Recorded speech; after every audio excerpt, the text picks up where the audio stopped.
Good mga ka-farm lahat. Ayan, so tripping po tayo today.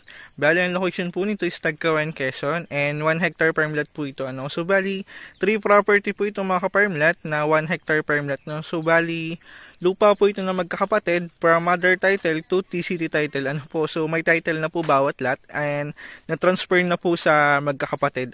So sa magulang po nila ito dati. Pero nagkaroon na po sila ng title na i-transfer na po sa pangalan nila. So dito po magmumula yung first lot mga ka-farm lot. Yan sa Madre Cacao na yan. And then along the road po ito. So almost 80 to 90 meters po ang frontage bawat lot.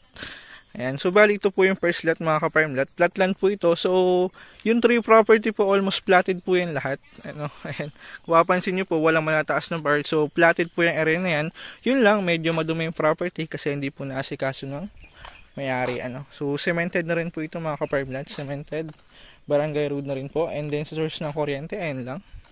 Tago kayo dyan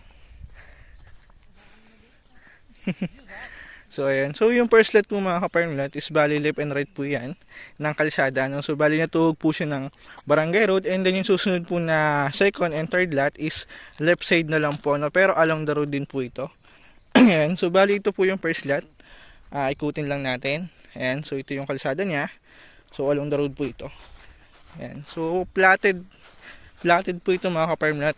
Flatland po ito. So yun lang, wala siyang gasino. Tanim dun sa mga bahay natin dyan na naghahanap ng flatland and ang gusto ay walang gasinong tanim, baka po ito na yung hinahanap mo.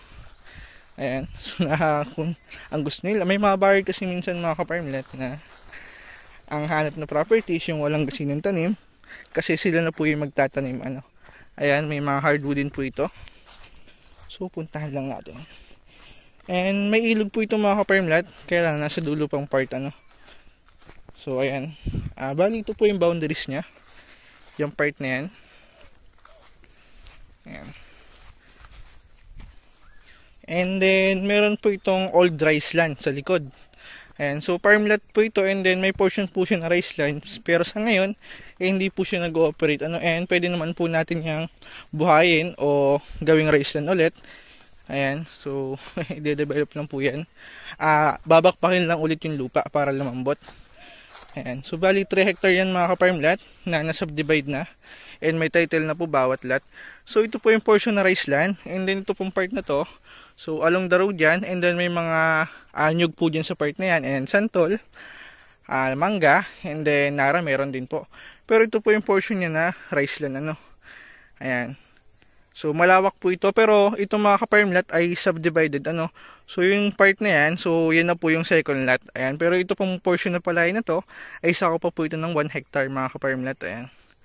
So bali ito po yung portion ng rice land. So ang dating sukat po nito is 5 hectare na hinati po sa 5 magkakapatid.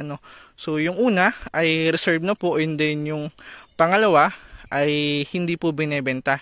So 3 lot lang po yung binebenta dito. Ayan, so ang good thing dito mga ka-farm lot, clean title po ito, buhay seller. Ayan, kaya if may interest po kayo, alidopsi lang, pwede na nating i-proceed to transfer. So mabilis lang po ang transfer nito kasi clean title. Possible. Ang remaining po niya ng transfer of title ay 3 to 6 months. So clean title naman po ito. Possible mga almost 3 months lang po or wala pa. Ayan, ang transfer of title. Ayan. So dito wala siyang gasinong tanim, and then babaybay naman po natin yung second lot and third lot mga ka-farm lot.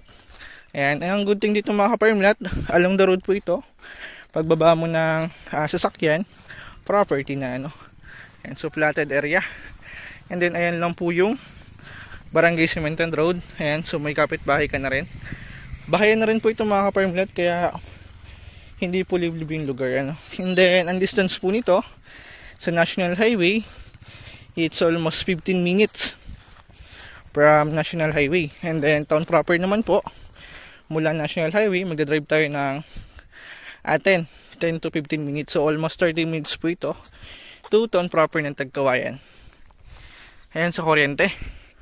So sa signal, medyo mahina po ang internet mga ka-farm lot, so need natin ng signal booster. Ayan. Ayan, so may manggahan din po.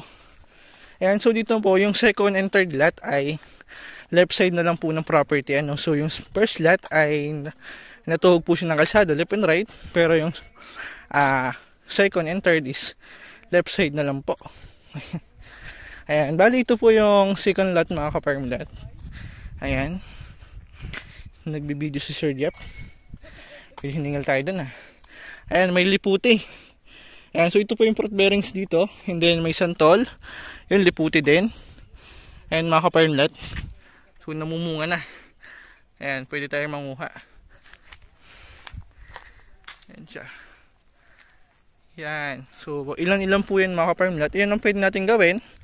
Is pwede rin po natin dagdagan ng fruit bearing trees. And then may street light na rin po. Kaya maliwanag dito kahit sa gabi. Solar po yan. Kahit brownout.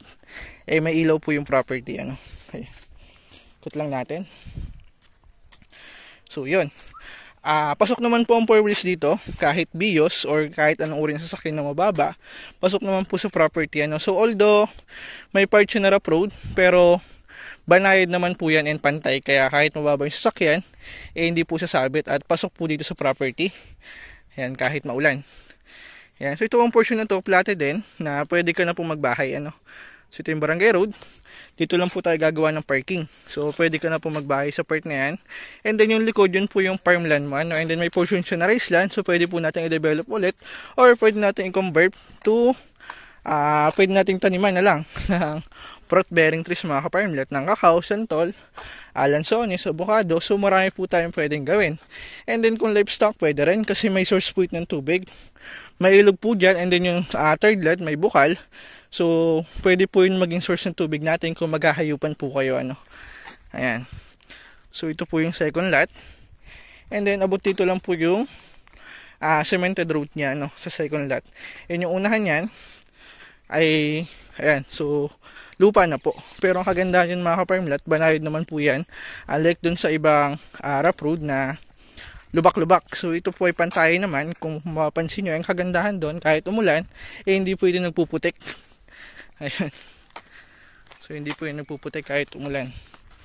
Nandito pa lang po tayo sa second lot. Ayan, dala pa po ito ng second lot mga ka-farm lot. So may anahaw. Ayan, then yung third lot, meron po dong santol. May nakita akong santol.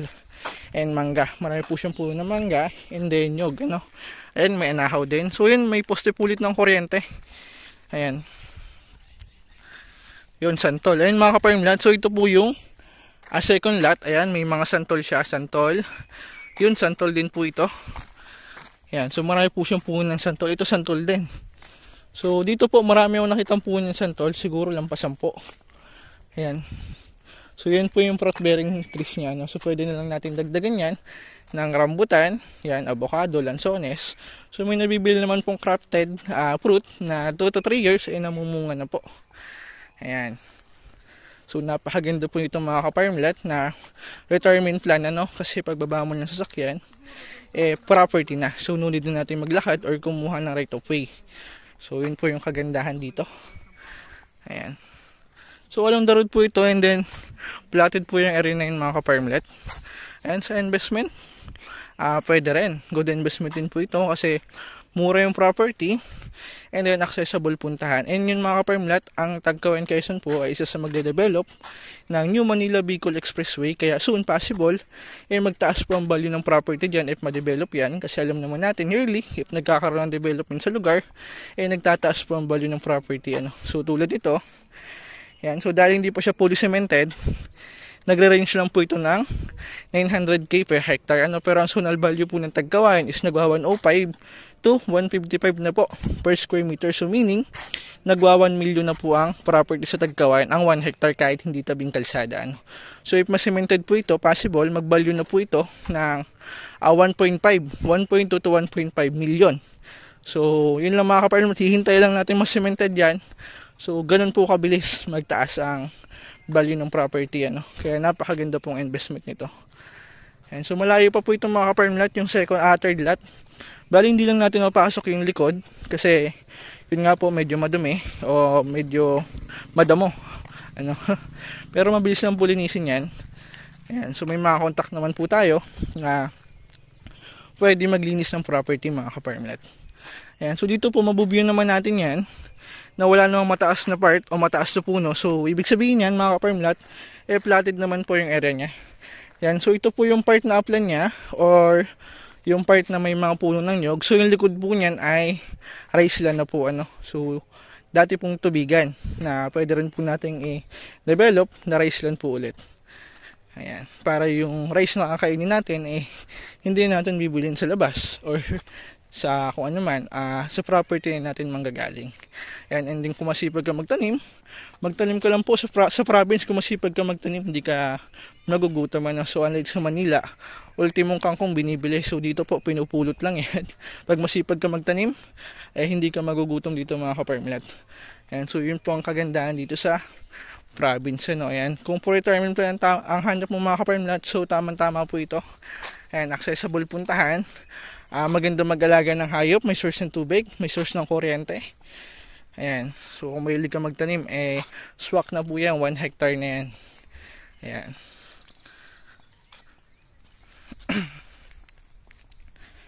So yun mga ka-farmlat, at kung interested ka, i-message nyo po sa Viber, WhatsApp. So 3 property po ito.